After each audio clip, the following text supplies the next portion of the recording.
Wadhi mbele nyakoro Mgajuang, jatend migao mar teko kod modhi Opiyo Wandayi okoni kambi teko mar Ketraco ntiere okenge mag winjruok kod kambi keto mwandu mar Adani mag geto tiyo kod bilion 94 loso lai mag keyo teko stima e bor mar kilomita 400 magitimore ka jatatije maduong' mar Ketraco John Mativo e kinde romo kod jokanyo e boma ma Nairobi olero ni duol magayo bech nengo teko kod modhi EPRA nyalo biro medo nengo mar uso teko mondo mi okony e chulo gope.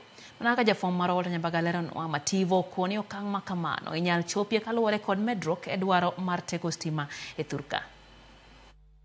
Kambi keto mwandu mawuok e piny India midendo ni Adani Energy Solutions Limited uchiegni mi orak mar gero kendo keyo teko stima pachoka. Orak madhi muonyo omenda maromo bilion 94. Adani biro tudo lai mar teko stima machiegni kilomita 400 mano kuonde kaka Gilgil, Thika, Malaa, Konza, Rongai, Keringet, Kanyakla kod Chemosit.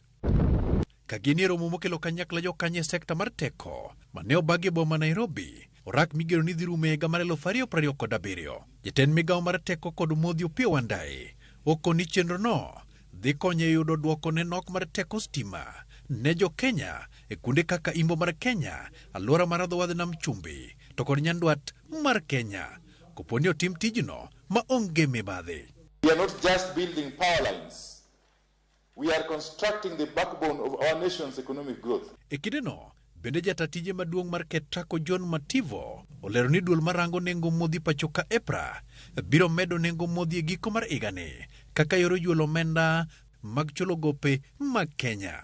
Mativo okoni ma biro timore ka sirikand Kenya omiyo Adani oragno madhi kao igni 30. And the worst is it could be perceived or could be lacking transparency, accountability, and leading to opportunities of corruption.